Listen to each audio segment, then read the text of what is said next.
my trusty iPhone. So why don't we call this meeting, the Gainesville Hospital District to order, and I'll go ahead and give the invocation if you would bow with me, please.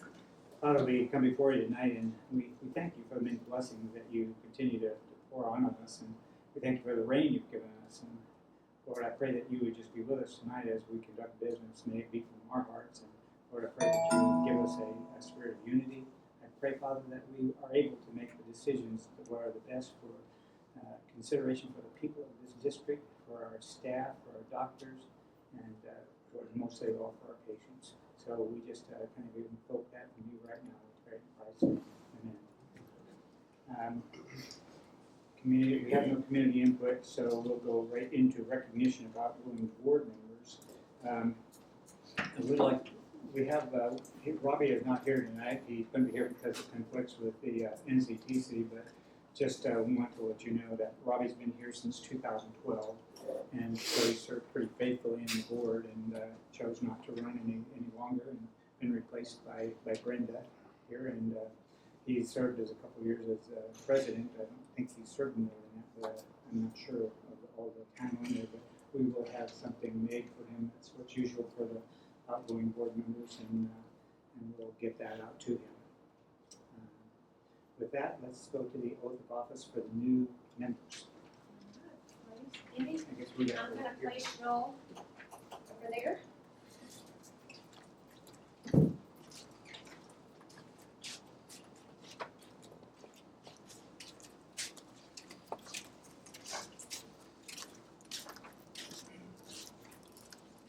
All right, y'all raise your right hand and repeat after me. I state your name. I, Do solemnly swear do solemnly swear that I will faithfully execute the duties of the office that I will faithfully execute the duties of the office of the Gainesville Hospital District of the State of Texas, of the Gainesville Hospital District of the State of Texas, and will, to the best of my ability, and will, to the best of my ability, preserve, protect, and defend the Constitution preserve, protect, and defend the Constitution and the laws of the United States and of this state. and and the laws of the United States and of this state. So help me God. So help me God. Congratulations. Thank you.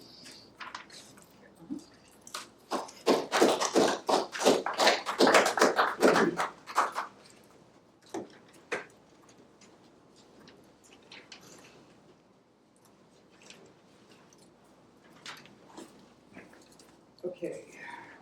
Approval of the minutes of the regular meeting, tab number 6. Okay. We've had an opportunity to look at. Move approve the minutes.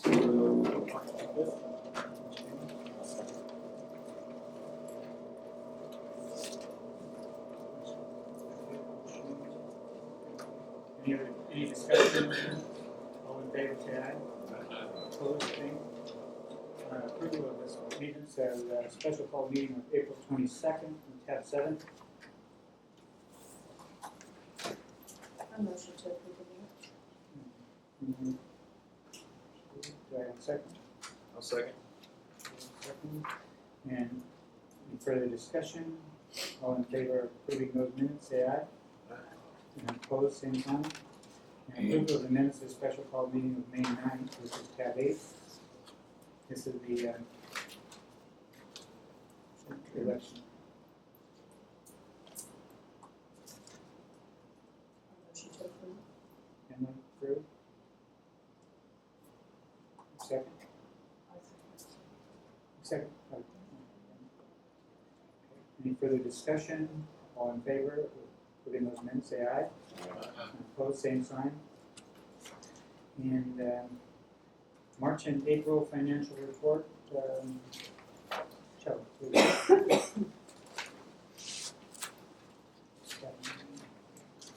You want to start with the income statement first? Kelly, your clicker's at the end of the table, so I'm going to use it on this side. Okay.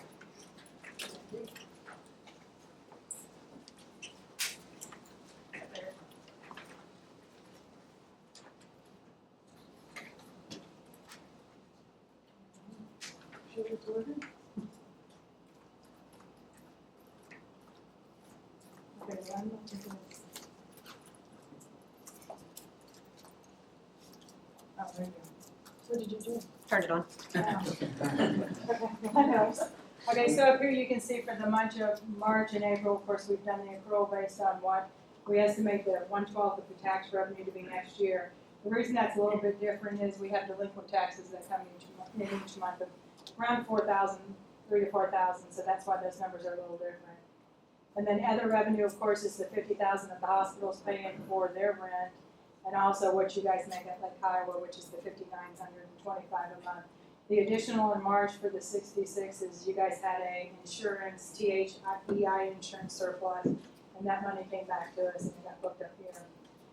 The $6,962 is for the first quarter, December, January, and February. And that is for myself, Christy, Jolene, and Allison, who do all the accounting and all the board stuff. And then we have some other supplies just related to files and stuff that we're doing for the district. Purchase services was $20,000. There is a, part of that has to do with your appraisal fees that we pay quarterly and we amortize by month or allocate out by month. Repairs and maintenance has to do with, I believe, the homeowner's fee for Lake Iowa. Utilities is related to Lake Iowa. There's something in there, and I didn't have the detail, it just said utilities, that you guys pay quarterly, so you can see that 3 months ago it was higher. So I think that's that quarterly bill, and then the regular ones. Other operating expense was $13 in March, and then $1,500 in April. Could you scoot that podium back about a foot? Sure. There you go, that's good. Okay, so you can see for total revenue for each month, we had 532 and 506, and then you can see expenses were 238 and 153. The big difference was this insurance, this 56,000, that has to do with the tail coverage that we have to buy for the doctors, where you, if you're occurrence-based or if you're claims-based, after you cut off, after services are no longer provided by you, you're still required to cover any exposure up to whatever that period is for the next 7 years. So that's what that insurance is related to. And if you look down here, of course, you'll see operating margin was 294 in March, and it was 354 in April. And then, of course, we have interest on the bonds, as well as other non-operating expense. And then we're down at net margin of 65,193.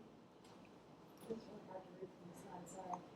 But anyways, and then in addition to that, we have depreciation. Now, the thing to remember about depreciation, it's really not on cash items. We already paid for the assets. This is just expensing over the life of the equipment.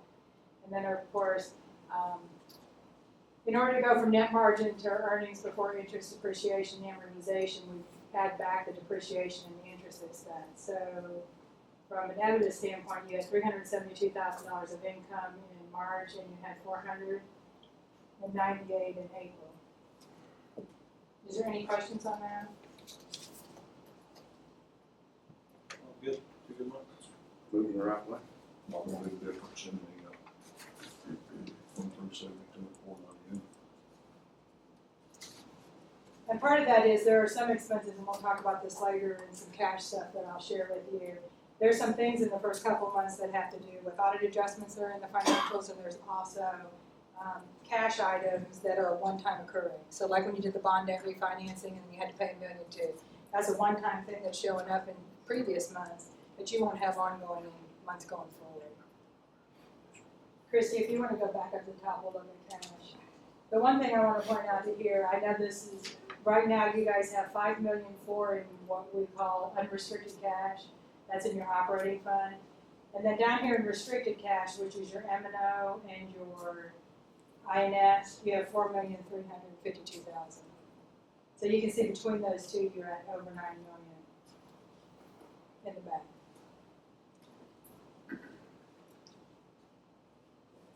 We just can't use that restricted access for anything but what they're listed for, the INS and the M&O and Correct. indigent fund also, is that in there? It's in the M&O. I mean, I guess It's if, rolled together. there is M&O for maintenance and operation. I don't know that the IGT has to come from M&O or where, I mean, I don't know what your restrictions are as far as where that has to come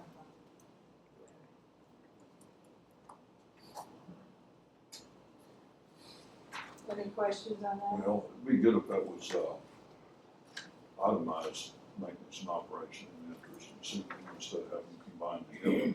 Okay, could Easier you- to keep track of it. Well, we do have it separated, we just combine it for presentation. so if you're interested in knowing what that is, I believe I have it with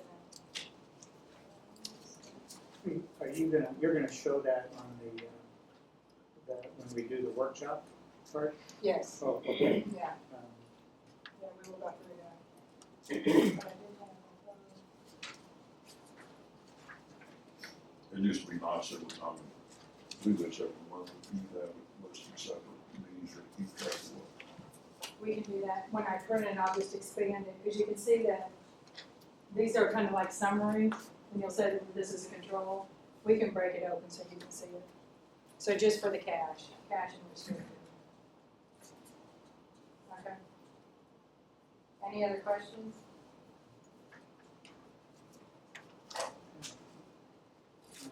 No, it is.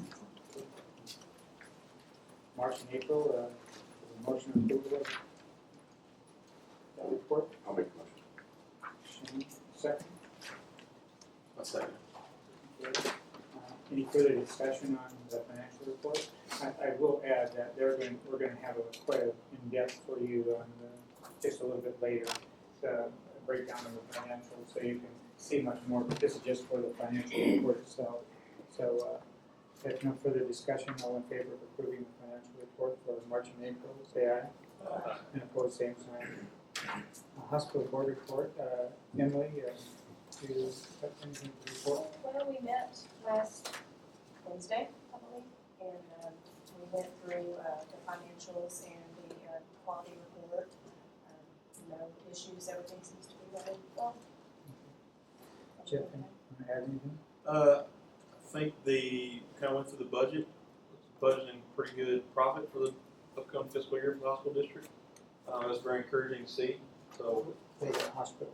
The hospital, so the hospital, fiscal year, Shelley or Jim, is July 1 to July 1, whereas we're October 1 to September. So we got different fiscal years, so it's a little bit of, Shelley has to kind of get everything accrued and annualized, I guess you'd say, but for that, looking at just the future for the upcoming fiscal year looks pretty good. So that was very promising to see as far as the budget wise.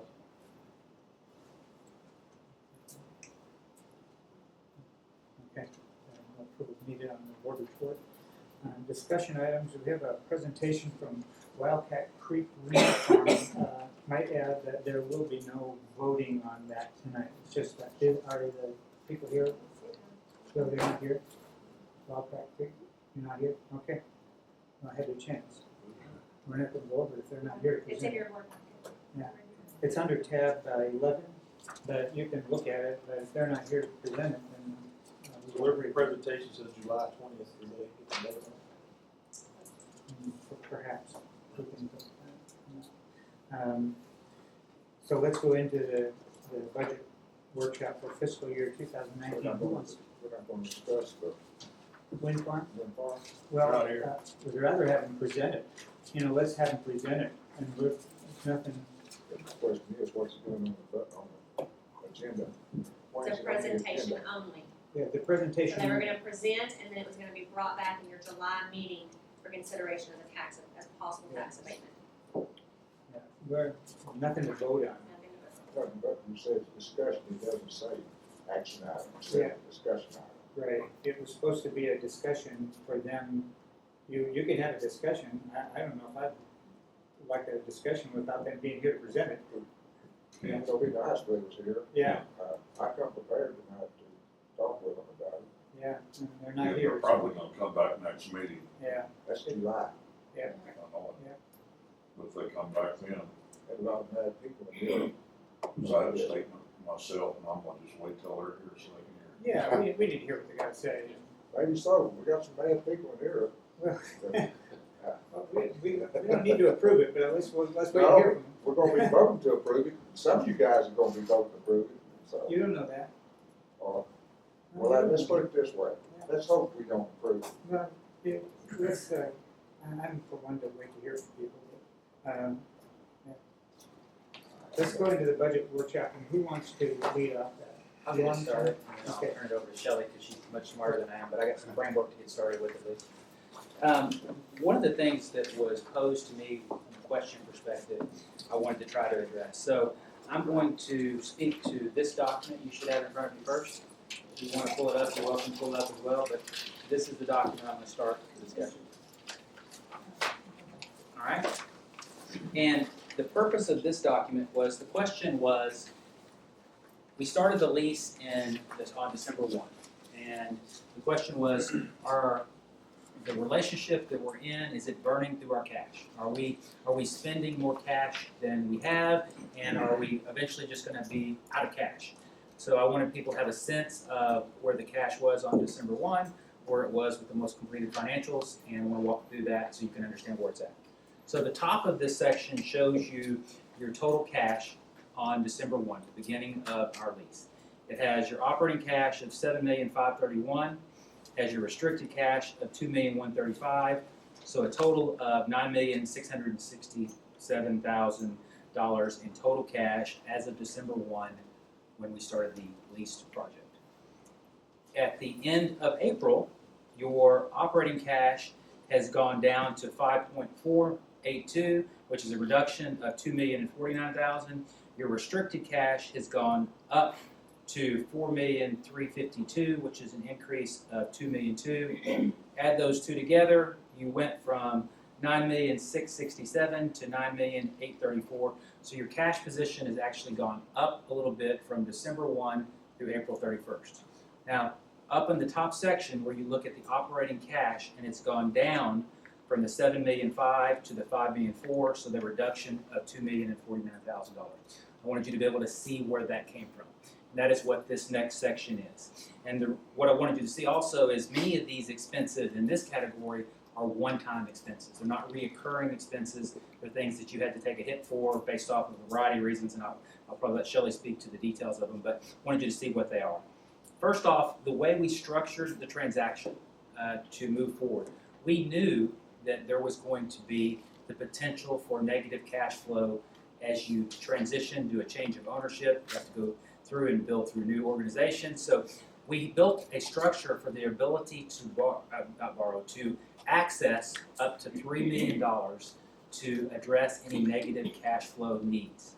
Okay, based off of the process as it was moving forward, we had a 3 payroll month, and we felt like we had to be able to access the money to make sure that we did not go cash negative and be able to make our payroll. So we accessed $1.2 million of that potential $3 million to access. That's what that $1.2 million is. That was, again, part of our agreement. We could draw up to 3. We only needed 1.2, so that's what we drew. Jim, do you have a gut feeling on, you feel like you're good, you're gonna need any more? What's your? My gut is we are done. We won't need any more based off of, and I've got to get to a little bit more detail, which should give you some comfort that we probably won't need any more. But my gut feel right now is that we will not need to access anymore, and that's a really positive message because basically it took us 1 quarter to get out of a negative cash flow situation into a positive cash flow situation. So I believe that 1.2 will be the max that we'll have to draw down on the possible 3. Okay, so I do not anticipate drawing any more funds. I'll cover a little bit more detail, give you comfort of how that actually gets there. Okay. All right, a couple of other things that are on here. You have the a Medicare cost report settlement. So part of doing a hospital, your biggest payer is CMS, it's the government, and every year you have to file a cost report, and it's basically a true-up. They paid you this, you paid them this, you give them all the details that they look for, and sometimes you owe them money, sometimes they give you a little bit of money back, most of the time you owe money. In this particular case, there was money owed from prior to the transaction of the $536,000. And then I think the way that breaks out is part of it's Medicare, part of it's Medicaid. So $536,000 in Medicare, $10,000 in Medicaid. And then another big expense you had was the attorney's fees for the transaction of the bankruptcy of $131,000. And then at a previous board meeting, you guys had approved a settlement for your CRNAs of $117,000, and that was agreed to prior to the deal to be paid out. So that was paid out. You'd also agreed to pay for the roof repair, so that's the $202,000. Now, these next categories are add backs. These are positives. So That $202,000, was that still money's left over from insurance? Yes. It was. okay, that's So the- where are we at on our insurance money? It's included in one of those numbers, but you're gonna have, I think that you got about 600 and some thousand, and I think we paid out about 391. I think there's gonna be extra money. That, once everything's settled, will no longer have to be So are they restricted. about done, or where are we at with it? The project itself is done, but has anything kind of, like when you buy a new home yourself, you gotta make sure everything settles in and then come back and make sure that's all good. We've only noticed a couple of spots where we've had some drippage in the ceiling, but trying to confirm whether that's coming through an air conditioning vent up top or whether it's actually coming through the roof. So we're looking at that, but I would say that we're pretty much done with it. But the cash from the insurance is in the numbers. All that would ultimately do is move out of restricted into unrestricted, correct? Correct. So that's the answer to your question. The cash is in the numbers, it's just where it's being accounted for. So where it got moved to? It's in restricted cash right now. And some of these other things are add backs, you know, the $50,000 a month we pay in rent, the rent you get from Kiowa. You got some refund money that came back, interest income on your operating account of $50,000. And I don't know what this one is, Shelley, $201,000 normal operating expense. Those pays- are like the appraisal fees, like Kiowa expenses, insurance, those Okay. other things that are just normal expenses that we pay every month for the board.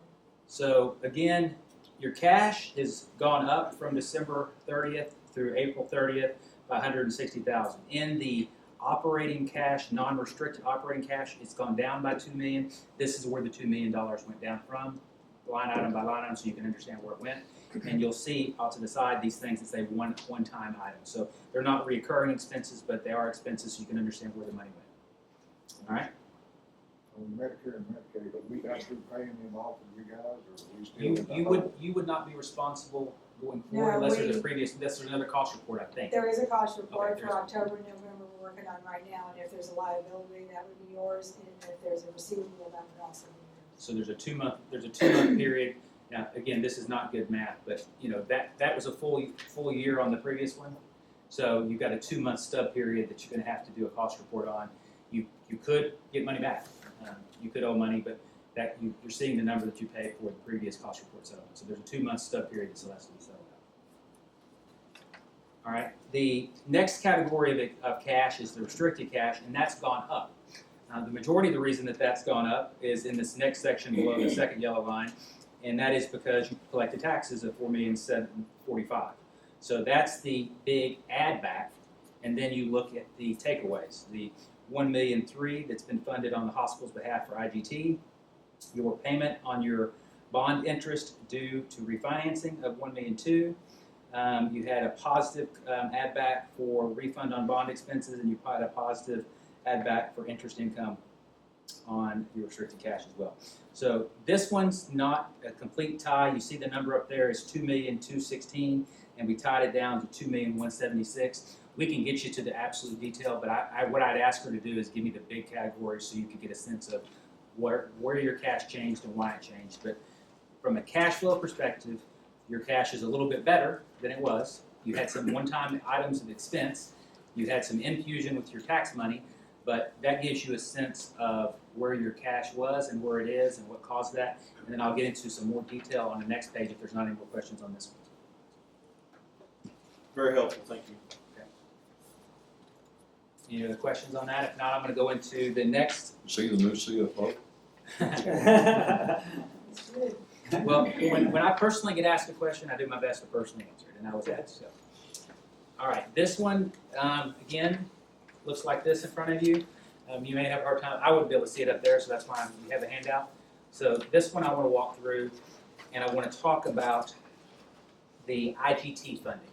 Okay, this is the biggest category where the hospital looks to the district to help fund money to the government that gets paid back at a matching level. So when you send money up, the money comes back, and there's a variety of forms but it's intergovernmental transfer money. So you'll hear the verbiage IGT, intergovernmental transfer. These are the categories of intergovernmental transfer. I'm going to talk about the big box section first. Okay, the big box section first is the 10-month period from December 1 through September 30th as it would pertain to the district's request by the hospital for funding of IGT dollars. Okay, so what you see on here is you see December, January, February, March, and April, and those are the amounts that you have already funded. And if you see that the green box to the right, that's $1,351,000.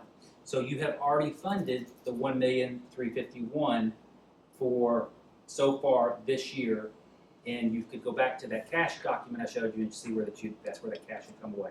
But you've already funded at that level so far for the year.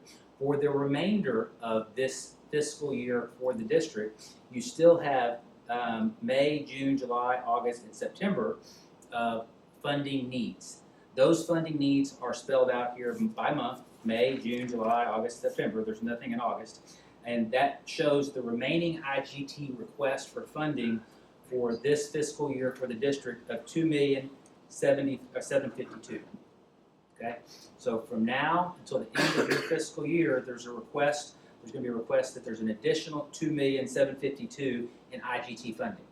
Okay? If you It look looked at like if the district was putting up that money, they'd be doing the collecting. If you guys are doing the collecting, then it looked like you guys would be putting up, or the hospital would be putting up the IGT money. let me go through, and I think you may get to some of the places that you're looking for. Part of it is following the rules as it pertains to how you fund an IGT. But let me speak to the rest of it, and I think I'll probably get to where you want to go.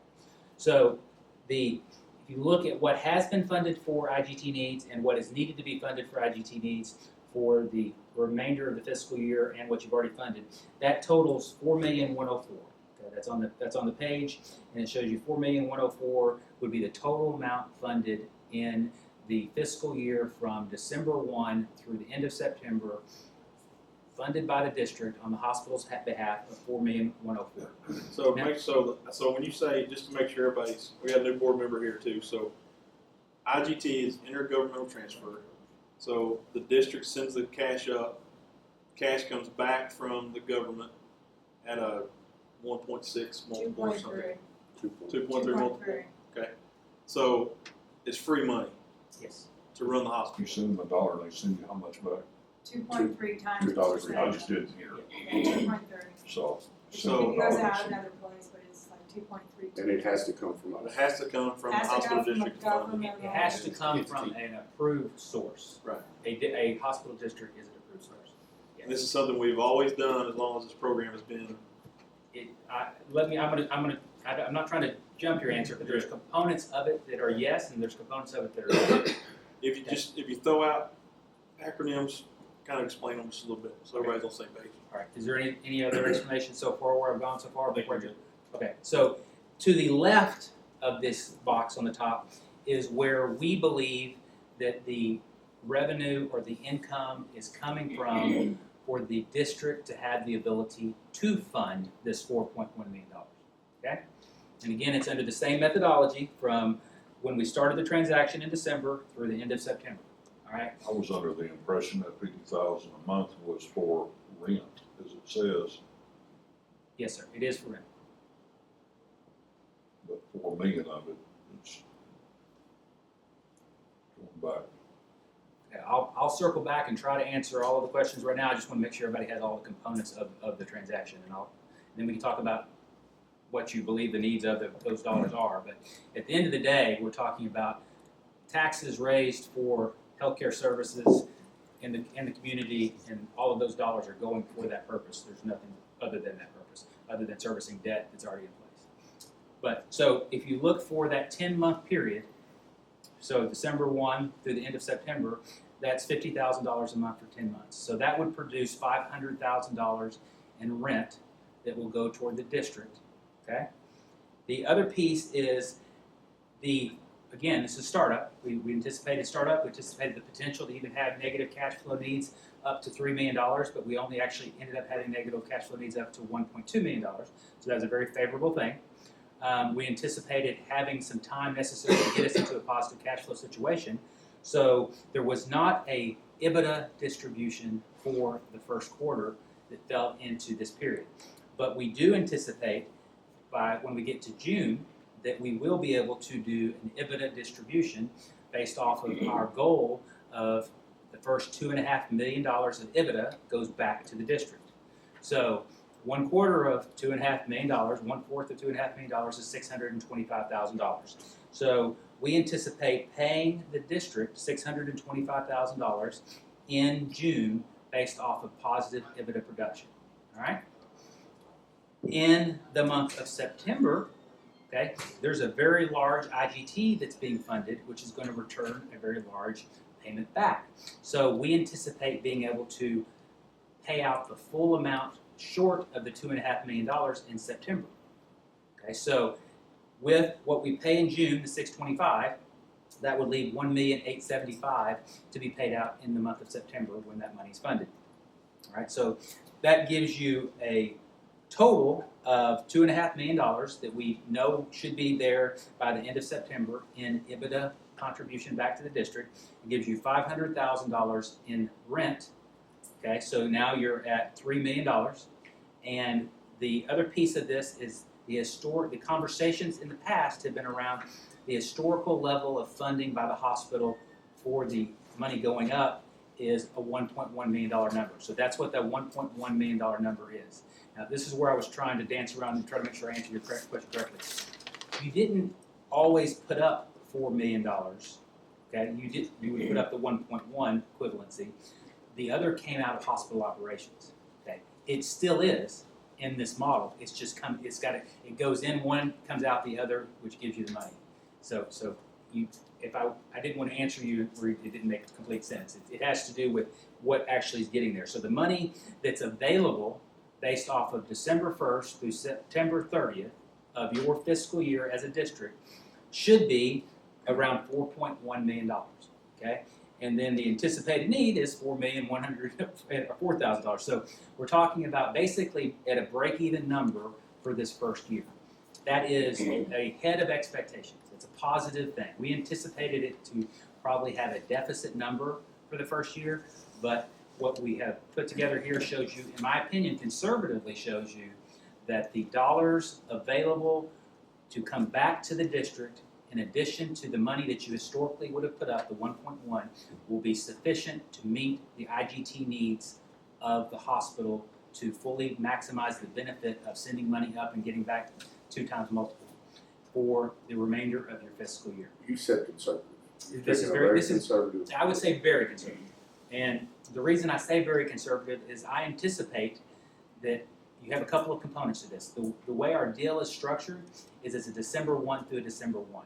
Okay, you had a lot of fiscal years and different models that have months that overlap. So part of our issue is you still have October and November, the full month of October and the full month of November, to produce a bottom line that once the district has been fully funded the $2.5 million, which we believe it will be in September, anything that comes in those 2 months or anything excessive $2.5 million that's come in after those 2 months will come back to the district as well. So there's not a component of that in this number.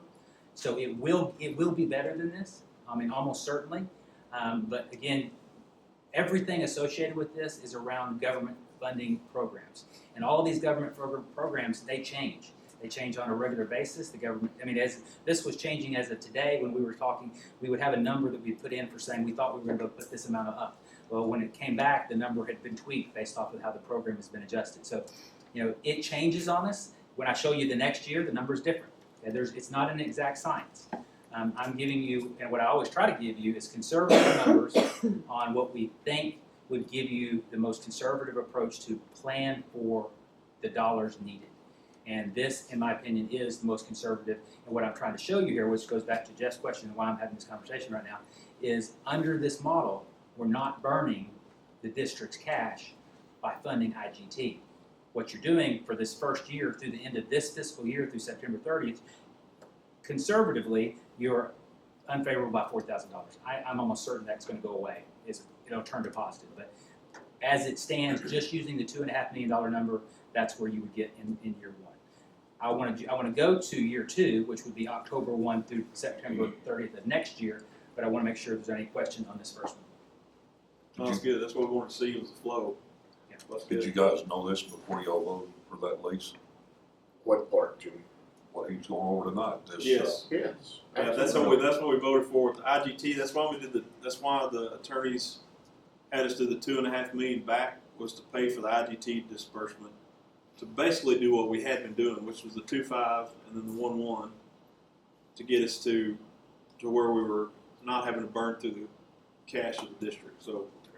That gets And us it to where, was, and like Jim said, we were worried it was gonna be a little bit of a deficit this year. Yes, So we anticipated a deficit for this year. It appears that we're going to have a positive.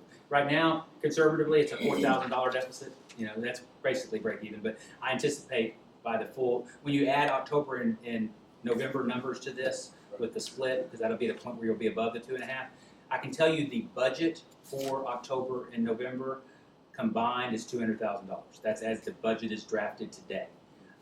So in that case, it would be another $100,000 favorable. So at a minimum, assuming we hit budget as it's currently budgeted, there would be another $100,000 that would be added back to this. Yeah, I keep looking at this, Jimmy.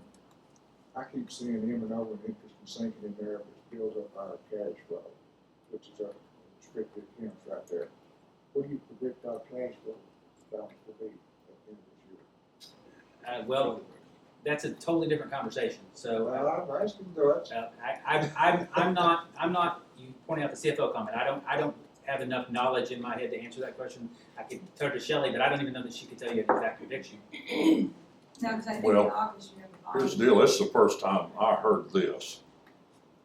Our executive board was privileged to it, but this is the first time I heard this, and I'm sitting here thinking if we collect $50,000 rent a month, that would pay the district's bills, maybe. But now I find out that $50,000 a month rent basically is done gone. Jimmy, let's go to year 2. go to year 2, because that's the, This is the first year we knew it was gonna be tough. Okay, so I will go to year 2. So year 2, based off of the information we have today, and again, understand the way the government, federal matching dollar plans go, they can go away. So this is the best knowledge we have as of today. The dollars that would be requested of the district by the hospital for intergovernmental transfer dollars for that period of time, October 1 of this year through September 30th of next year, that total is $3,861,000. Okay, that is on the bottom half of the budget section. It's $3,861,000. Now, if you compare that to this year, it was $4,104,000. So it's gone down, and it's not gone down in anything other than the government has said there's going to be less dollars in these particular buckets, or you qualify for less dollars in these particular buckets. So our understanding of what we are able to send money up for that period next year is $3,861,000. All right? Now, using the same methodology to the left of where is that $3,861,000 going to come from? All right? If you do $50,000 a month for 12 months, because this is not a stub period, it's the full year, that gets you $600,000. All right? We anticipate being able to produce the full $2.5 million in EBITDA that goes back to the district, and so that gets you to $3,000,001. You look at the same $1.1 million number that's historically been with the district's funding, going back to what it historically had done, that's in there, and we have a budget for the hospital for that year of producing almost $2.9 million. The district's portion above and beyond the 2.5 is the $185,000.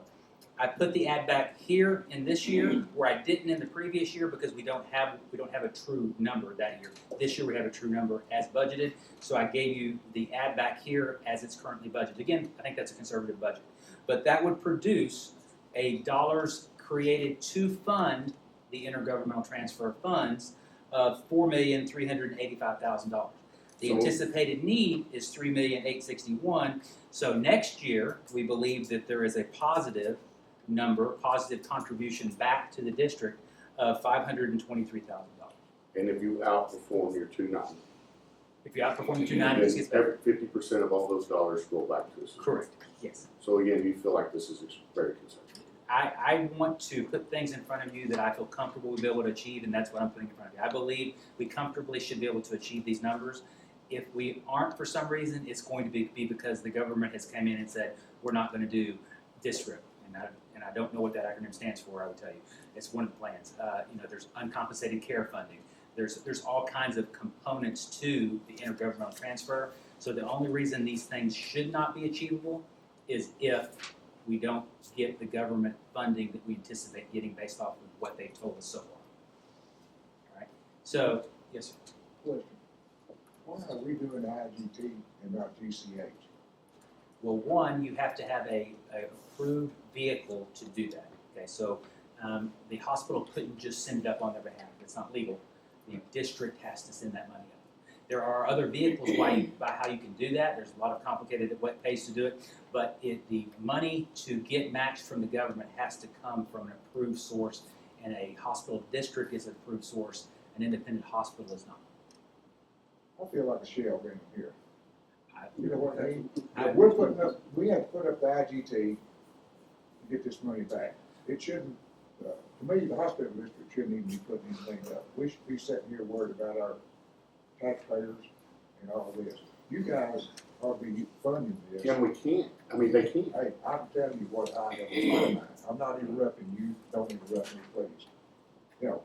So, Well, I want to answer you, but I want to make sure you're done talking first. So I'll be happy to answer.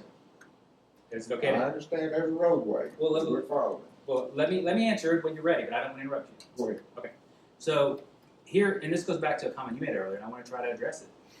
We went into this as a partnership, okay? And we went into this with the understanding of we have a hospital that had been running in a negative fashion, losing money, going the wrong direction, okay? And we said, how are we going to plan for a path that gets this hospital in a favorable situation, okay? The money that the district is putting into it, the district is getting back out of it.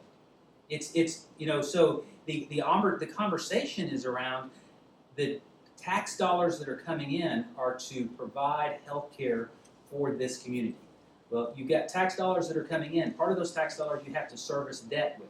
So you service your debt. And then what you have left over is to serve the health care needs of this community. And we're doing everything we can to maximize the return with that. And in order to do that, we need to have those dollars go up through a vehicle where they can bring back. If we didn't have those, your hospital would be negative again. I mean, we're Jim, trying I have to. to argue that point. You Okay. said several times that the hospital was negative and going negative.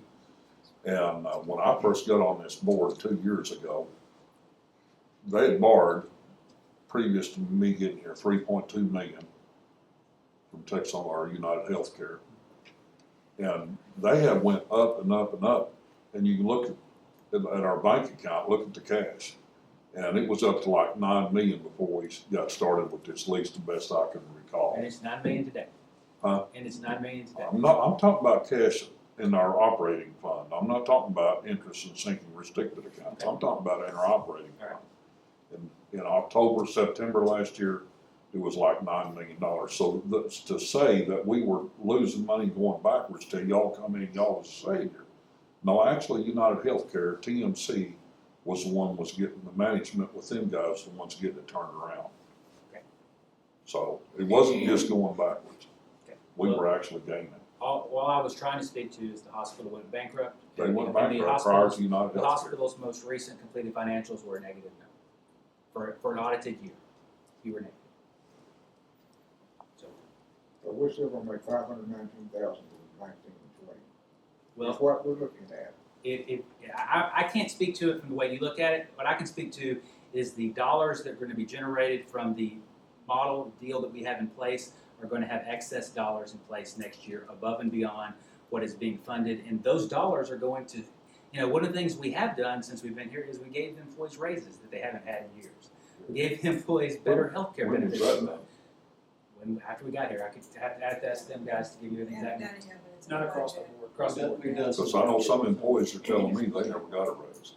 Well, the point I'm trying to make is, I want you to see this as a partnership.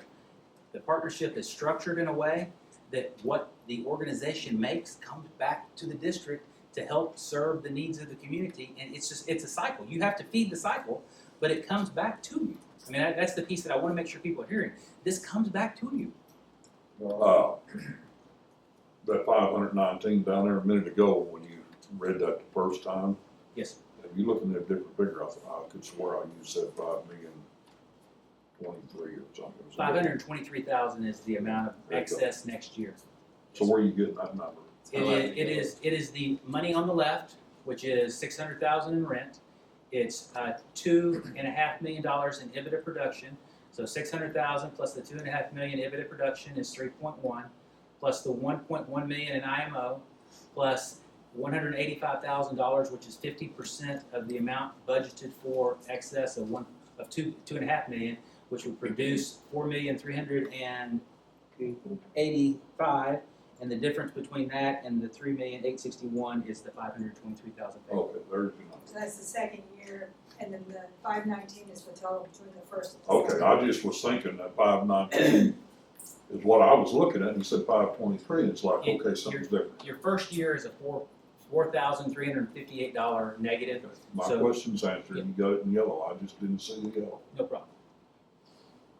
Alright, the intention behind this and structured as a workshop is for people to get their arms around and understand what's going on with these dollars and the flow of these dollars. That's what this was put together for. And Well, I appreciate that. I will tell you from my perspective, not just in executive session, but in every meeting we've talked about, this is what we've talked about. Designing a model that maximizes the ability for the hospital to be successful. And that's what we put in place, and that's what you're producing. It's ahead of schedule. We did not draw down as much as we could have drawn down. We could have drawn down 3 million. We drew down 1.2. Okay? We have a positive number, a full EBITDA, $2.5 million positive EBITDA we're anticipating coming back to the district in this period, which was not the expectation from day one. Okay, that's so that we've gotten better for our year one production, and our year two production gives you a $500,000 paid positive number. So from our perspective, again, you can look at it from any angle you want, we are doing very good and we're going the right direction. Well, it's good. Thank you for going through this, because this answers the majority of the questions. Then there's just these two. That one's not part of my presentation. This was me trying to answer a question that was posed to me, and I've done it. Anything else, I'm gonna turn to Shelley. Thanks, Jim. Yes, sir. Thanks, Jim. Thank you, guys.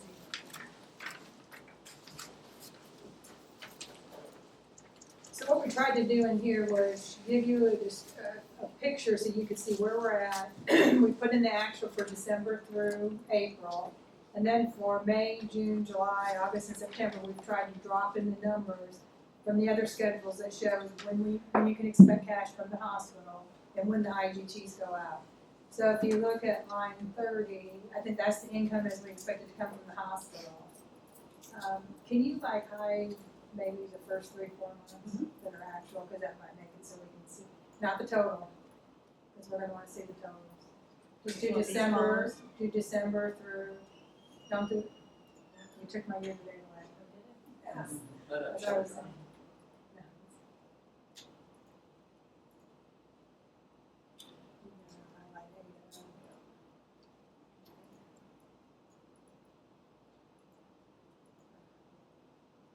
Okay, let's do this.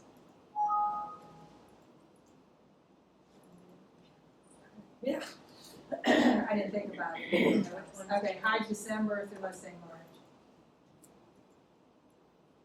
And then we should be able to see the rest of the year, right? Okay, so you can see in the month of June, which we saw in the other schedule that Jim was talking about, the 625,000 where we'll hit our EBITDA for the quarter and we'll make a payment to you. And then in September, we'll see $1,875,000 come back to the district. And that will be after that last IGT for the year. And then if you look down at line 46, I think it is, you can see those are the engineer care, is how we've labeled it, engineer care IGT. And the previously in that total, you can see that 4,000,001 matches back to the schedule we showed for the year. And then these are the last, the 116 in May has to be done by the 24th. We have the 133 in June, which is actually has to be funded by May 31st. We have another 523 in July, and then the $1.9 million in September. What we also tried to put in here was all the normal expenses as far as we know. We've also assumed that Lake Kiowa is still owned by the district. I know that you've talked about selling that. And in this projection for June, July, and August, I think we know that one of the renters of that building has left. So we decreased the $5,900 we were getting a month has gone down in this. So this is really just kind of a working estimates of what the budget of the rest of this year is gonna look like, based on what we've already seen and what we know of expenses to be true for the rest of this year. Bids on that building are due about when, just for everybody? July 2nd. July 2nd. And have you got anything? Okay.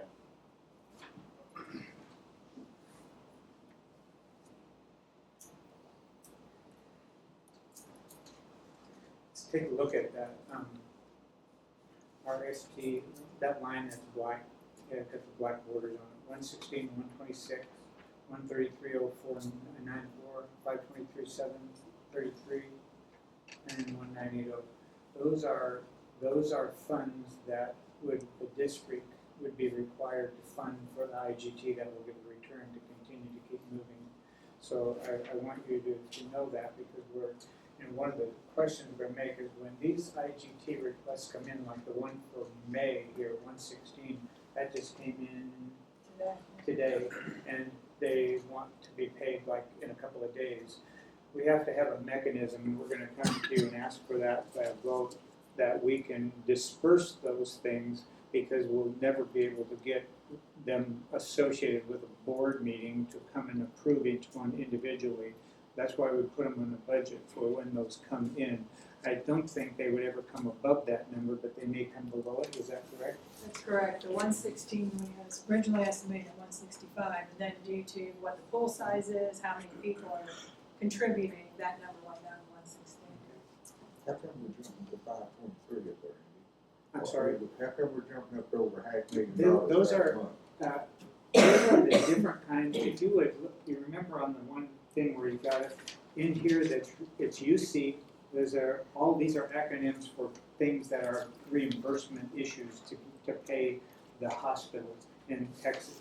You got UC, you got DISH, DSH, you got URIP, UHRIP, and a DISRIP, DH. Those are all different programs, and they're programs set up under Medicaid, Medicare, and they have those numbers are what are based on those particular programs. We don't have anything to do with that number, other than them saying, give us this money. They send you a bill. Yeah, Right. and they're gonna give, but look at this, guys, I know we have discussed this, I'm sorry, Jim, it's so confusing, and but I understand, we did discuss this in total, because let's take CHC out of the equation for a minute. Still gotta do that. You get this money, 2.3 or whatever dollars per $1. You still gotta fund that. Yeah, 3 years ago, we weren't funding that. We hardly had enough money, like you said, we had to get some from TMC to be able to match that. What Actually, you TMC bought $1 started. million from First State Bank, you didn't get it from TMC. Well, we got it from, both areas, but the nice thing about it is that what TMC started, CHC has continued, and so I like seeing what, all of this that's coming is for the purpose of growing healthcare and growing this healthcare establishment. So where's We've this gotta $4 not look million at it as a come they from? and an us. What account's that $4 million gonna come from? $4,104,000. That's what he had pointed out to you already, where that comes from. It comes from an association of all those different revenue streams, part of which is the 2.5 that we get, part of which is the $50,000 rent, part of which is our I M&O. understand, but I'm talking about to pay that, which bank account's that coming out of? For us to pay. Or not, Well, M&O is in as much as our M&O still has some in there, we'll keep taking it out of that. We have to have an understanding that where do we take it out of once we've depleted the M&O funds for the year. We've got, as I understand it, about 900 and some thousand in our M&O, so we Well, I can cover. understand we take in $1.3 million in our interest and sinking account, not interest, in our M&O. indigent care account, which y'all are calling M&O account. Yeah. But if we take in $1.3 million, where are we gonna come up with $4 million? Well, The it's money that more we're than paying just, into the non-restricted fund, that's coming from rent and coming from EBITDA production. Which That will come money- out of our that- general That money fund? goes back to the district in your general fund. That's my question. Jimmy, Where's it can I- coming from? can I get you, encourage you to think of the M&O as all part of operation of the hospital? Because all of this money, all of this is given because of people who can't afford to pay bills. So out of this IGT money, how much of that's actually going to indigent care? The way it's structured is all of the indigent care needs are the responsibility of the hospital. So no matter what they are, we're responsible for them. That's where the commitment came to continue supporting at the IMO level, I don't know what the acronym stands for. M&O level that you have historically done. So what the hospital picked up as an obligation is to take care of all of those needs, and it will do that out of, in addition to the money that you put up for that, but also the other dollars that are going up for the IGT. I know last Every one few of years these- it's been about 200,000 a year that was actually going to indigents. That Well- was just that program. I was gonna say, there's those were checks actually cut to providers outside of the hospitals, my understanding, that helped in the community. But when you look at what we're providing as services, it's not, first off, all these programs, in order to qualify, we have to have spent more than what we've been funded. So like for Medicaid, the DISH program, you look at what they paid you, you look at what your costs are, and that's what allows you to put the matching funds in and then get additional because you're being paid less than your cost to provide those services. Uncompensated care is the same way. Between our bad debt, everyone that comes through the ER that we can't collect on, we provide all that patient detail, and that's audited after the fact. 2 years later, they go back and audit it to make sure that it's correct. So everything that we're getting, that we're putting the IGTs up for and getting that money back, is where we've proven we've spent more money than it took to provide that service. So when you say how much indigent care are we getting, far more than what we're paying in the IGT, and even more than what we're getting back in that 2.39 number. Has always been. Yeah, Who needs to have we do. That's part of this. it? I mean- When you say we, are you talking The about hospital. GHD or the hospital? The hospital. UPMC? The hospital. Because bad debt is part of that uncompensated care piece that you're not getting funded for. So you can call it bad debt, you can call it charity, you can call it financial assistance, you can call it indigent, but it's all just unfunded care that we've provided. And when we look at what we're providing, we look at what our cost is to provide and what we actually got funded on those patients. And then the state is trying to help rural community hospitals stay alive by having these matching funds available so that they can continue to provide services. Usually in rural communities is where you have the larger populations of people that can't afford health care. What's it like here at Cook County? As far as, are we below poverty level here? Sir. Christie knows. Yeah.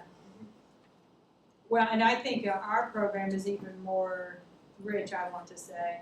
I believe under the old program, you guys were doing 20% of the poverty level. We do 400%. Because even people at 2 times the poverty level, they don't have enough income left to pay for medical. They're putting food on the table, and the poverty level is not a level you can sustain a family. So we even try to go above and beyond that to make sure that we don't unduly make it tougher for people to get health care and not get other things that they need. A lot of money costs money. It does. Having a hospital does. It also provides a great community service. You think about the indigent that we are providing for, many of them couldn't make it 30 miles up the road to get it because they don't have transportation, et cetera. So that's usually why communities, take this on and have an obligation to provide those services. We're trying to come more to the clinic so that they don't tie up our. We are, we've just hired a patient navigator to try to help people that do come into the clinic qualify for Medicaid, as well as some of the OB things and making sure they get earlier seen and more timely services. And in addition to that, our next step, once we get that up and running, we just hired a new person probably about a month ago, is to look at all ER patients that come in as self-pay or Medicaid or unfunded, and see if we can't schedule for follow-up visits in the RHC, because a primary care access is far less expensive to provide a service than people coming into your ER after hours. Now, you're not gonna curb all of that, because some people work during the day and they don't wanna lose their job, they're still gonna need easy access. But for the most part, if people want to get primary care, we're gonna give them the opportunity to have it. Any other questions on that budget? Okay, because remember that from number 14, but let's hit 13 first. Consider and approve, nominate, and elect 2019-2020 board officers. At the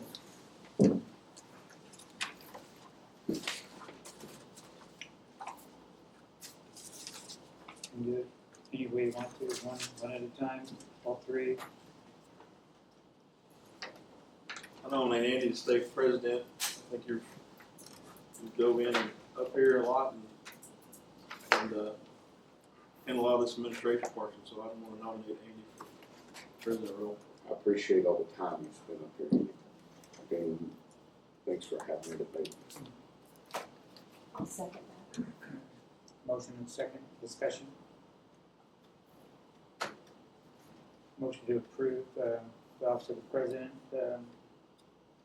as Andy Anderson, all in favor, let's go to raising hand, opposed? Wrap it down, it's 2 no. Yes, sir, 5-2, 1 abstain. 1, 2, 3, 4, 5, 6. Yes, I did pick it. You want to count as a yes? Yeah. So 6-2. The office of vice president.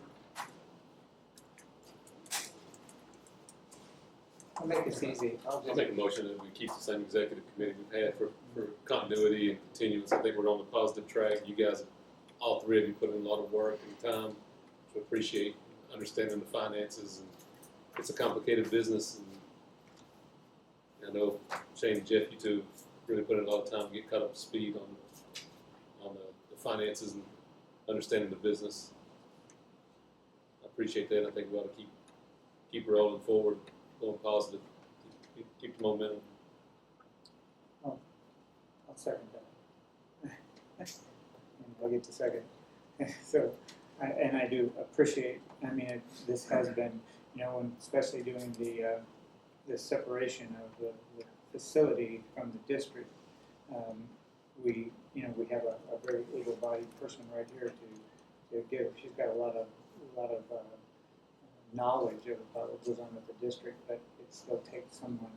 And as I told you, I mean, you brought some things you challenged me on as president to come up and let you know, and I plan on doing that for all of these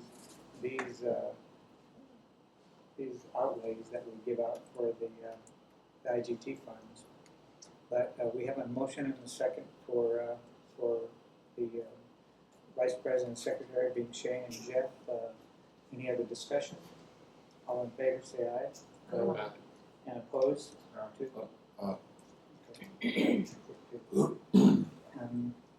So let's go to 14. The consider and take action to amend the 2018-2019 fiscal budget for the district. This is what you're looking at right here. Welcome to the conference center. Please enter your password. We're going to get Robert on the phone if we need to talk to him.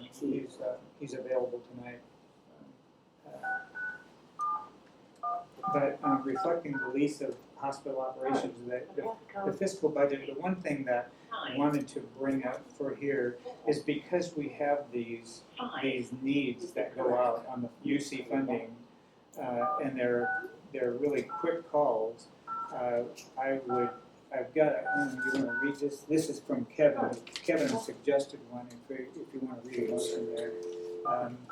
But he suggested a motion that we do to allow the president and one of the officers to sign for these as long as you know them and as long as they don't go above those particular numbers, we can sign for those without having a board meeting. Let's approve up to Prove up to what's on what's presented in the that budget. revised budget up there. Makes sense. 116, 126, 133, 094, 523, 733, and 1980. And Let me wait for Robert. Your call has been placed in conference.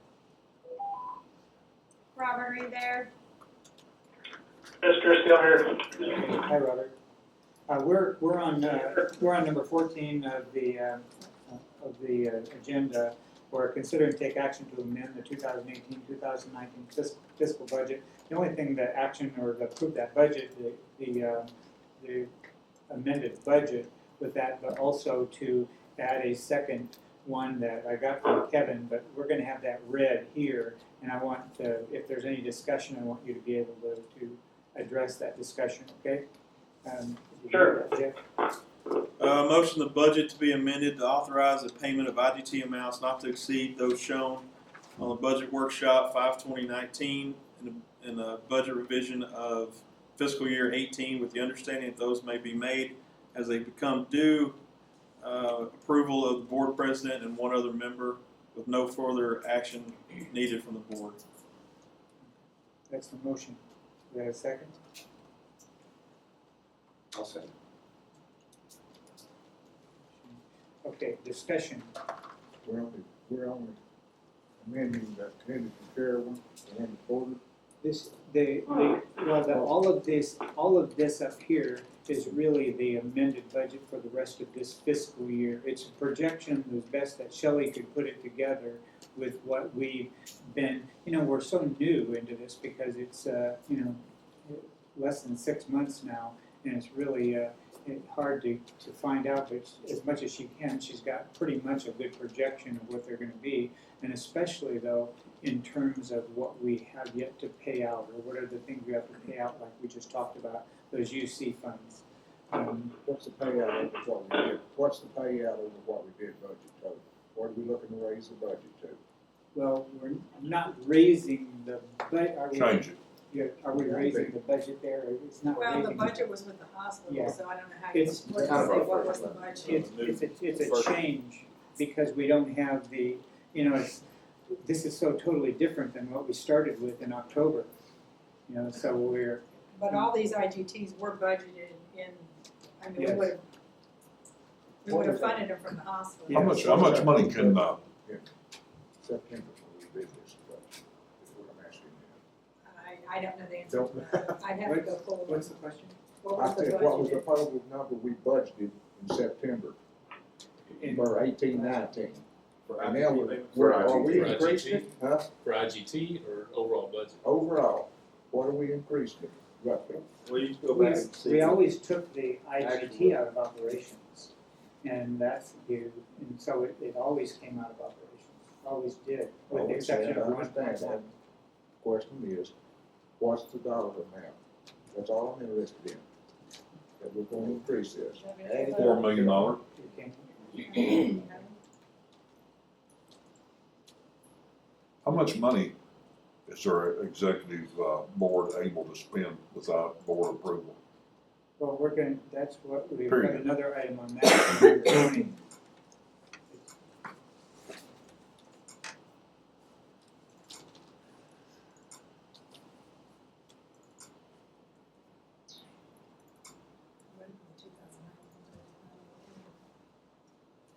Whatever the 2019 budget is based on your year.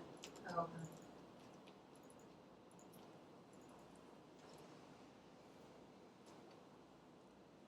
So if we go down to the bottom,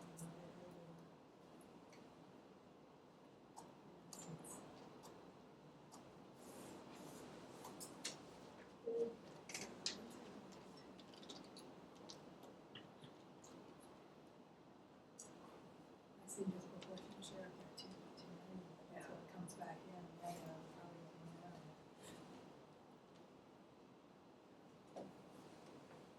Yeah, he's separated this and consolidation and then just by itself, he tried.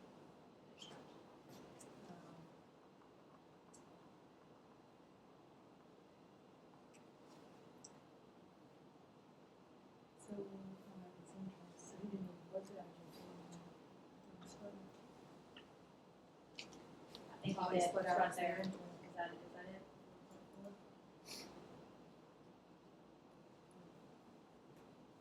I would think what it is, my understanding is when they were booking it, if you look at that disproportionate share line up at the top, it's got the -232, that's net of any IGT, so you don't know what the, I guess IGT would be.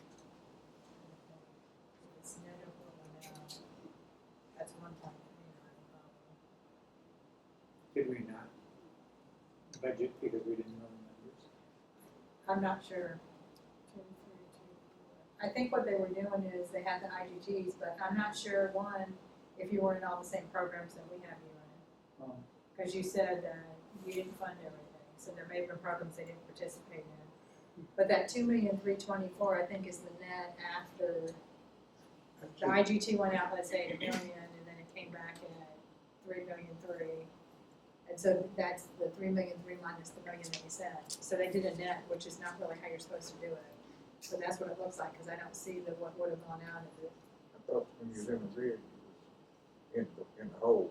Well, if you look at the way this financial flows, you have revenue at the top, which is coming in, and then you have deductions, which would be going out, and it's an offset. It's not a deduction going out, it's a deduction coming in, and that's why it's red. But that's actually positive, I mean, it's a good thing.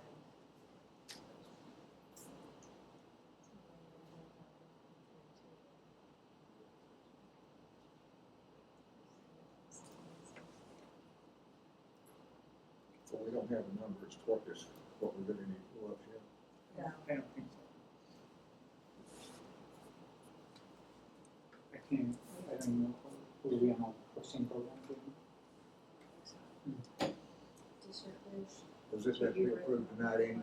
Pardon me? You need this approved tonight? We don't need necessarily the budget amendment approved. What I'm asking for is for of us to be able to go for those, to pay out the UC payments without having another board. Otherwise, we're gonna have to call a special call meeting in, 72 hours for board each time one of these come up. So, because they, remember when they put a call in, like the one that's due right now just came in today, and it's due in a couple of days. And we got the money to pay for it. Yeah. So And it's listed in this budget that we put. what would be wrong with, I'm coming up with a number and having Christie email it to us? Is that running an open meeting? Well, that's the number that we gave, that's the number I put down, that was, that I showed you up there, those numbers. The one that was high, No, Yeah. can you go back to Go back to that. Go back to our, the ones I was looking at, the ones I was looking at was one that was $532,000. Jim's showing you. That's right there, but it's coming to $532,000. That's, Something like that. it's 116 in May, it is 133 in June, it's 523 in July, and 1.9 in September. we haven't got. Back to my question, how much can our executive board write a check for We're without? getting to that on 20. Yeah. We got this on the agenda. Can you find out what we got in the bank for it? You have, So we're gonna be able to release this, and then we're gonna get to what you're asking for. Hey, Robert. How much is it now?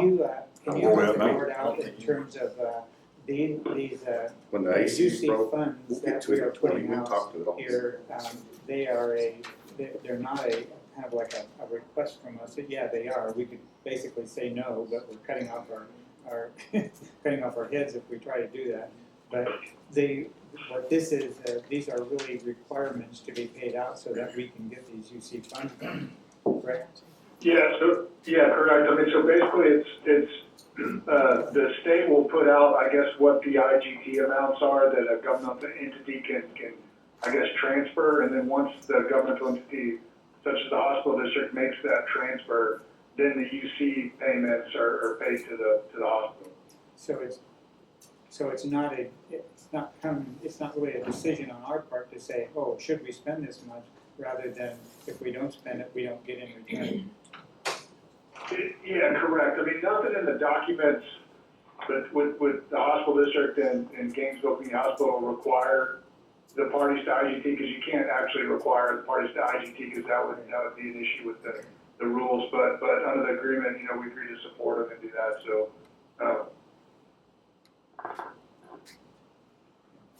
I understand. So the resolution is for those 4 IGT payments that we've got permission to pay those as they come due. That's the resolution reads. Do we have the money in the bank to pay those, Sharon? Yes. Yeah, that's what he went through earlier.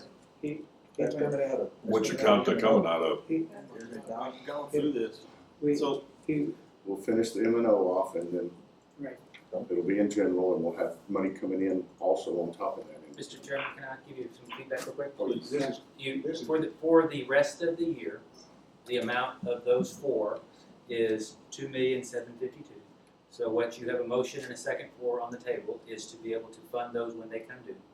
If you're asking where the money's coming from today to the end of September 30th, the money that will be coming from the hospital budget of the district is $2,520,000, which is $1,875,000, $625,000, and $200,000. The $1,875,000 is in September from EBITDA production. The $625,000 is in June for EBITDA production. The $200,000 is the 4 months in that period of remaining rent. So you're asking where the money that you're going to pay, the $2.7 million is going to come from. It would be the $2,500,000 that's coming out of the hospital from those funds, and then your couple $100,000 that would have to come out of your M&O fund, which currently has $900,000 in it. There's about $200,000 that would be needed. So it'll be coming out of the, what you're calling the M&O fund. It sounds like you're gonna spend some out of the M&O fund and some out of the general fund. Okay. That's me trying to answer your question. Yeah. That's correct. That's correct. So we have a motion and a second for amending the part that allows us to be able to okay those funds without having to have another board meeting to do it. And so, any further discussion? All in favor of allowing that, the executive members of the board to approve those distributions of those for the getting the money back from IGT funding. Can I all approve, say aye? One more question, One more. before we vote on that, we're saying up to that amount. Yes. What do we do if we get short notice and that amount is over that? Well, Are we gonna have to she's call a saying special that board meeting? there probably will not be a higher amount, correct? None of them have come in higher, they've all come in lower. I understand that's the hope that they all come Yeah. lower. Yeah. Well, it's actually, I hope that they would come in higher, because that means you're gonna get $2 for every dollar you put up. But True. that's our best estimate, and it doesn't the government doesn't typically come back and go, no, we're gonna give you more. They typically come We back know and the say, size of the pool of what's available, we know the size of what we put in, we don't know if everybody will IGT their portion, but most hospitals will do everything they can not to eliminate. when hospitals leave money on the table, so let's say we didn't fund it, that would be more money that other people would be able to draw out of the pool, so that's why it fluctuates. It's like shooting dice. Okay, all in favor? All opposed? Opposed?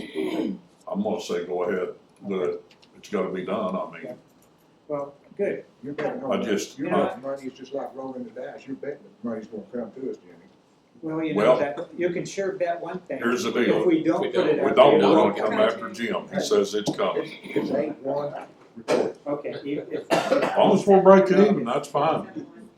You haven't But broken even. the good point though, Well, and I appreciate That it, is the fact that 50,000 rent, we put this out so the hospital can stay growing and going. We do, and it's all a part of just growing healthcare in this community, and that's what it's really about. So I appreciate that, you know, I know it seems like a lot of money, but we're and really he says all our in the healthcare same is business. growing. And when you first come to the board, you was gonna hire doctors whether the board approved of it. I mean, when we talk about our hospitals all growing, how many new doctors have y'all brought in? I can tell you that they're interviewing. Okay, we're gonna go on to 15. I know they're So we interviewing. tabling the other part of that? No, well, Well, the, Is that the budget? that's really the only change on there, so we're really approving that particular, you know, Yes. the amendment to the budget to show that. Now, let me ask you this, once you send out that check, can you send us an email and let us know you I did it? will, I promise. When we send it out, and I told you I would, and I'm We'll gonna see. do it, all right? we've got one that we've gotta do probably tomorrow. I'll send you out, cause this has gotta be done. I appreciate it, that's where I have a problem with the officers we got, we don't get no information. You had already taken me to the carpet on that, and I told you I was gonna do that now, okay? Okay, 15, consider and approve vendor for removal and cleaning of property, that's actually 1501, right? 1501, West Highway 82, the house out there, if you look at your, I went to others, I got 2 others that they didn't give me written bids, because all they are is they will demolition, and their cost is, they said it was between $8 and $10 a square foot to demolish it. So one wouldn't give me a bid because he said, I know Hitchcock did it, he's gonna do it for the house. So we don't, this is what we have. So we kind of talked about that before, and we went out anyway to see if there's anybody else out there interested in the house. Unless you guys know of anybody, I don't know of anybody else. And so $4,000 seems a pretty good price to move the house.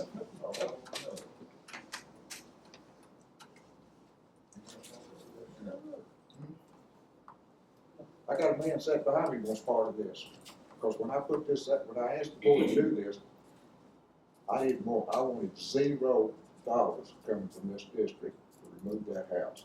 Because that house can be moved, fixed up, cost over $100,000 when they get ready to sell it. Somebody's gonna pocket some change on this, and it's not gonna be the hospital. I'm not paying $4,000 for them to. They want the house, they need to clean it up. And take it as is, where it is. I thought that it was the. Okay. Well, we can keep looking. I don't have anybody other than Hitchcock. Who's the people that take the houses down and sell the lumber and stuff in town that's doing that? The companies that I talked about, I don't have their names off the top of my head right now, but there's two others.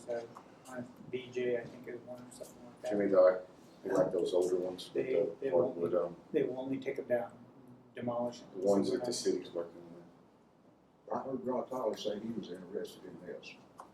Why don't you let him make a presentation? Well, he can come and If talk you to us. vote if on he it wants. tonight, he's out of the program. Well, if you want, as a board, if you wanna wait and we can keep looking, I mean, there's no magic that we have to get rid of that thing. We're more than welcome to Right now, form a committee and you I guys don't have a problem with that at go all. for it, you know? Of waiting if somebody else wants it. I don't have anybody else. I've expended a lot of time talking to those other people. I just wanna tear it down and move it, and they want a lot of money to do that. I'm for tabling it. If somebody wants to come in and send us the $4,000, I'm all for it. Yeah. But I mean, Let's put it on hold till we. Put it on hold. Somebody will give me, available to go out and get pictures of that sucker. I'll take pictures inside and out, put it on the internet. I would ask that all of you who are interested in that to go and What's talk to that, people what's who you that, know. would y'all be willing to give a presentation next board meeting I'm about not it? gonna give a crap. I'm just telling you, when I put this before the board, I didn't want it to cost us a dime to get that house removed, okay? Understand. Somebody's gotta do the legwork to go talk to those people. Are y'all willing to do that? That's all we're asking, because Andy's Yeah, done that's all that. I'm asking, is if So- you put the contacts and they I've can only contact got me. one contact, the man spoke up behind me, so that's as far as I'm going with it. You interested? And I'll give you a presentation next meeting, okay? Sure. Yeah. Or just to be And there. you obviously know it's gotta come without money. And I'll be in his case too. If he wants money, I'll be in his case. It ain't- You better. I'm telling you right now. Okay, It's all right. okay, so I have a motion to table. Motion, Jimmy second. Oh, I'm sorry. What, well, put it on To table. hold, sure. Okay. Jimmy's gonna, motion to table, and did you have a second? Jimmy was second, Ken Oh, motioned it. And Jimmy, okay. So all in favor of tabling this motion to continue, keep looking, say aye? Okay. See, we had. Rod, I hope you come with about a $25,000 donation. Yeah, come with the other side. Yeah, show us where you're not. Okay, consider and approve disposal of non-assumed inventory. Now, there is a warehouse sitting out behind the hospital here that has got things that are no longer on an inventory. Most of the stuff is junk. And we got a reading by our legal people on this, and that's in your tab there, number 16. As far as medical equipment can only go to certain people. There is some medical equipment in there. It's still junk, but it's medical equipment nonetheless, and you can't sell that by getting the best bid from the community. Only so many people, sole source, can take that. So I wanted to see what you wanted to do about getting rid of that. If we can have approval to get rid of that stuff. Most of it, like I said, most of it is junk. And if anyone is interested, go out and look at it. There's not an inventory list because it's really hard to inventory junk. I can, if you don't mind, I'll speak up here. So when we got here, we inherited a lot of broken office chairs and broken desks and broken file cabinets and things like that, that due to the situation of the hospital, they were basically taking a part off of this, part off of that, but it was still ultimately junk, or we had chairs that were vinyl chairs with tears in them in patient care areas. Well, that's an infection control risk. Or if you had cloth chairs in it, that are all beat up and stuff. but due to the way the, lease is written, we can't dispose of anything without getting approval from the board to dispose of it. So this is truly trash. You know, there are some pieces in there that, we could probably get people to bid on as a whole, not the medical stuff. The medical stuff would have to go to a medical company, medical vendor, and you guys would get the proceeds for that. But a lot of stuff, you know, if I've got a 4-legged office chair and it's got 3 legs on it, that sort of thing, it needs to go in the dumpster.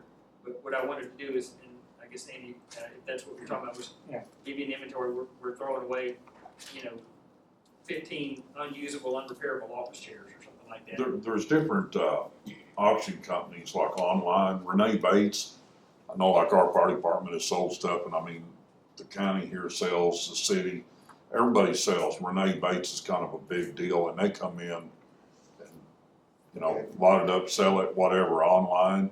And there's another one called Auctioneer Express, and they basically are selling taxable entities stuff, get rid of stuff. So that's a possibility. Okay. Hey, Robert, on this, because of how this stuff sits, not on inventory, but in a kind of a disposal type situation, do we have to go out for bids on this, or can we have somebody come in and look at that and say, hey, you wanna purchase this non-medical stuff, or advise us here? We got this thing in front of us, but give us the cliff notes of what we can and cannot do. Yeah, it's kind of the way that the statutes work. It's pretty specific on how you'll have to dispose of surplus or salvage property. I think you have to make, depending on who the potential purchaser is, I think you have to make an effort to bid it out, and if no one wants it, then you can just dispose of it. Because it doesn't have a value, then you can basically just dispose of it at that point.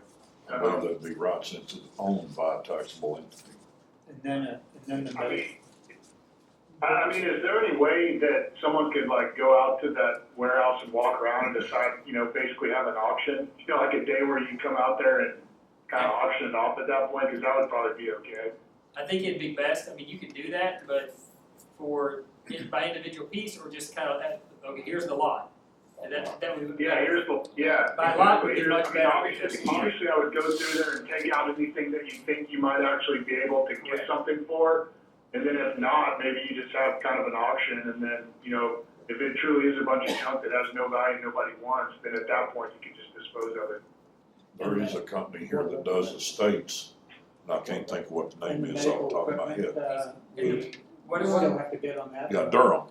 Durham does The estates medical and stuff. equipment, we usually recommend that you work with a licensed salvage broker or some other establishment that kind of help you sell that, because there are some rules that apply with that. And we can get you some information of some people that do that. Okay, so we separate out whatever is medical in there, go to a licensed broker and get them, but that's not the same bidding thing, because there's probably not that many of them out there, huh? Yeah, there's probably not. And you know, some of the stuff might not technically even be a medical device underneath under that statute. So we would just probably have to get a better idea of. I mean, I don't know what all's in there, but it seems like the first step would be to inventory it and then try to determine what off that inventory A is either a medical device, or B maybe has what we think is some value. And it's, you know, obviously no one's going to buy a broken office chair. What if we, Robert, what if we just get Fulton Metal here in Gainesville, come out here with a dumpster loaded up, and he hauls it across the scales and pays us 10 cents on the pound versus fooling with this? We sell it for 35 cents, maybe it'll give us more. Hey, I just said 10 cents. I don't care what the price is. Yeah, I mean, I think that's an option if you can determine that it doesn't have any value. I think that's an option. Joe just, Tom just said it doesn't have any value. It really, There are some pieces in there that are, that you could probably, somebody might want to refinish, but for the most part, yeah, It's junk. it's stuff that they've been hoarding here for years. Okay. If somebody could give me some pictures, I could get a hold of Renee Bates and see if they're interested. I've got their contact. Hey, just do it as a whole lot, you know, all of it. Yeah, You know, everything, like I said, except for the medical piece, you don't have a license. just do the rest of one lot. Yeah, I'm all for that, so if that's y'all's decision, that's the way I'll go. If Fine with me. we as a board would give you the authority to go out and- Give him the job. Yeah, Okay. I'd love to have a clean warehouse. Okay, all right, thanks, Robert. So we start filling it up. So, on not assumed, let's, someone wanna put that in the form of a motion to, give, Tom the approval to put that together, to either get some people in to come look at what's not junk, and then to get a licensed broker for the medical part of it. And if you can't find somebody to take care of it, we bring in a dumpster and let it be hauled out and sold for whatever it fetches, except for the medical Yeah. equipment. I'll make that motion. Okay. Okay, I got a motion, do I have a second? Second. Okay, Shane?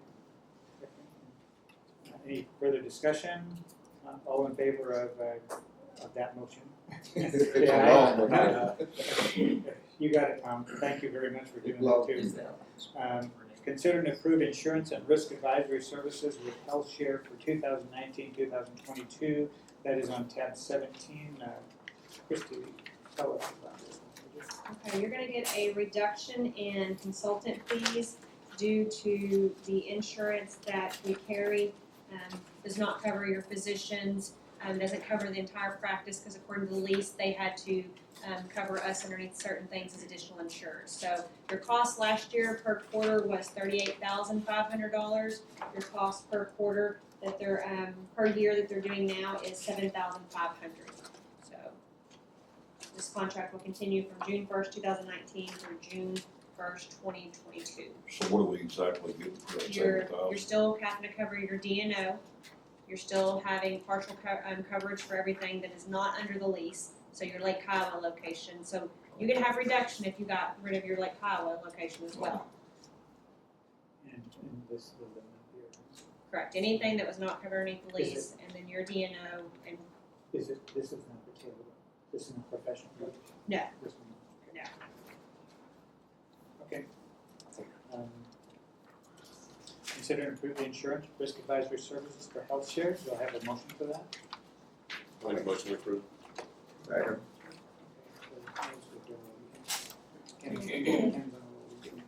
Okay, any other discussion on that?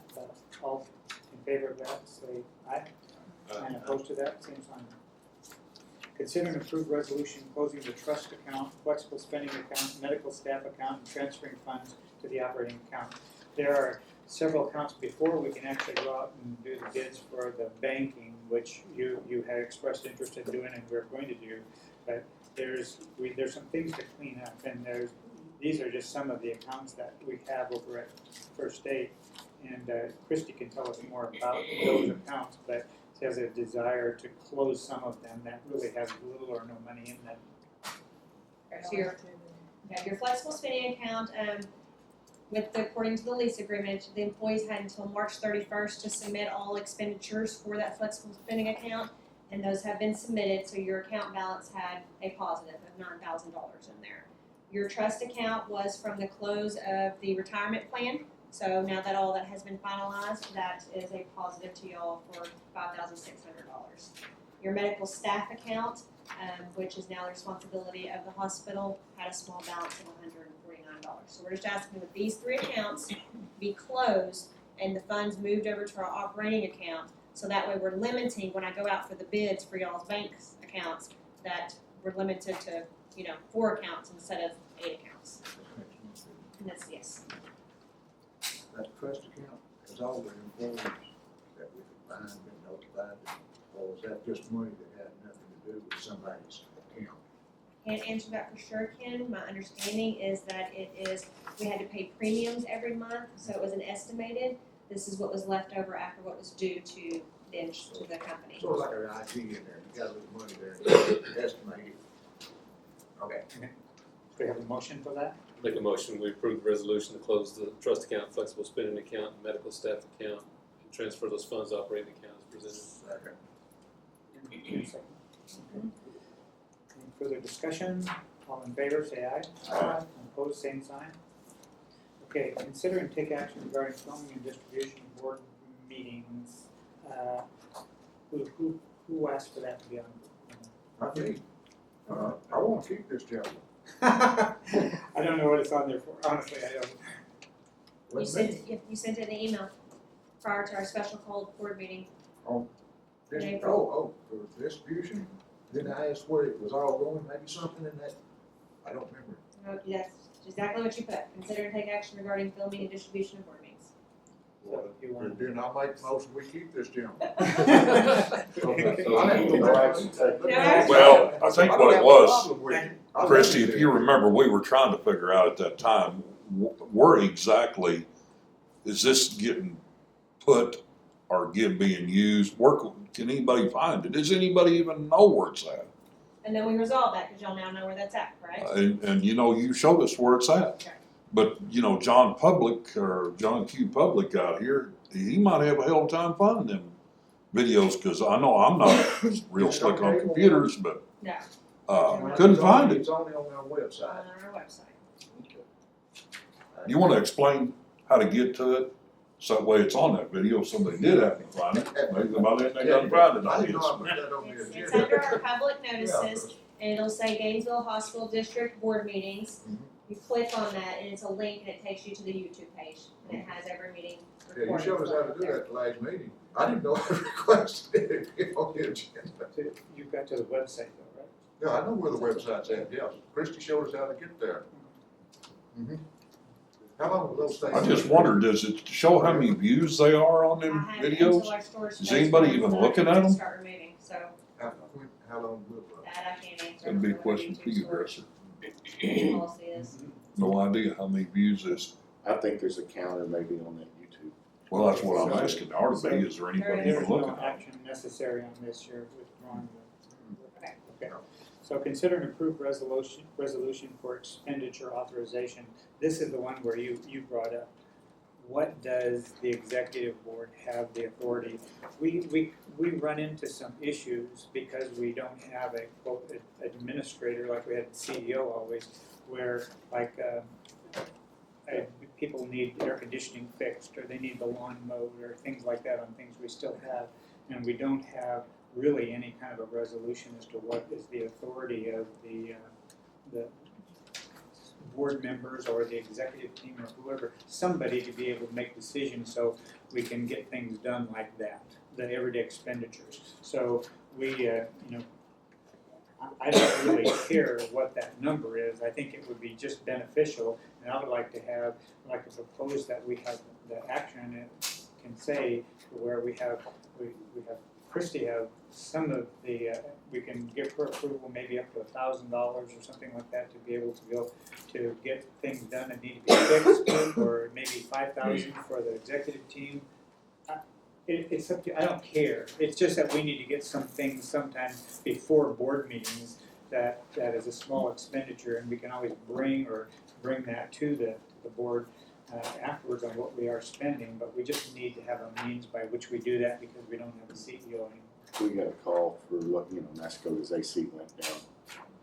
And, they ended up just hiring somebody themselves. And will either bill us back, or we'll end up settling up with rent or something like that. But they had to take it on their own because we didn't really have an avenue to. That's all fine, but where I have a problem is whenever we sign a check for over $500,000 and don't even tell us at the next meeting about that $500,000 being spent. That's where I have a problem. So I would put it in a motion that, hey, I don't care to spend $1,000 or $5,000, but that's plenty. Anything more than that needs to come to the board. Yeah, I agree. I'm fine. So that's a But motion. with the exception of our UCC payments, So right? let's Yeah, make a sure. clarification. Non-budgeted items over a certain amount, or budgeted items, because your previous policy was anything that was budgeted, your CEO could authorize an expenditure. Anything that was unbudgeted automatically had to come back to the board for approval. So if you've got a budget and you know you've got expenditures for certain things, if it's over the limit you're setting for them of $5,000, you're now gonna make them bring it back to the board for approval. So that's where I That's want not a you bad to idea. be careful on your wording on how y'all would like it That's what the done. budget's for, so we already cleared that hurdle. Yeah. This is for unbudgeted items. That's what, but we didn't say, that's what I So make sure, we make that. unbudgeted items. So, You spend it out of your pocket, Jeff. so And then you come to the consider board a for approval. resolution for expenditure authorization for, $1,000 for the administrative assistant, $5,000 for the executive committee, unbudgeted But let's change that to $2,500 if we're gonna be unbudgeted. Well, that I guess that would have probably handled most things, other than the only reason I'm That'll handle saying is most there'll be everything. an AC, I don't know. Yeah. Hopefully, we're not in the AC business anymore. Well, what do we got to repair that's AC? Well, that's what I'm saying right now, it's You have a rental Kyle building, property. like Kiowa. That's it. And $2,500 ought to fix it. Anything more than that, the brother's gonna be looking at a new unit, and that needs to come to the board. 1,200. I'm good.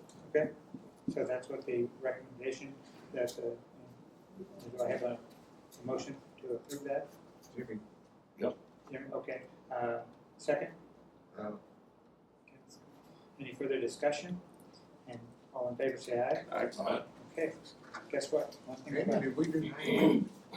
yes, we did. We did? We kept tabled it, but 19. Oh, that's on the ground, that's, yeah. I motion to adjourn. That's on the Okay. ground. Second. All in favor, yes. Well, you done yet? We're done. Hey, Robert, thank you.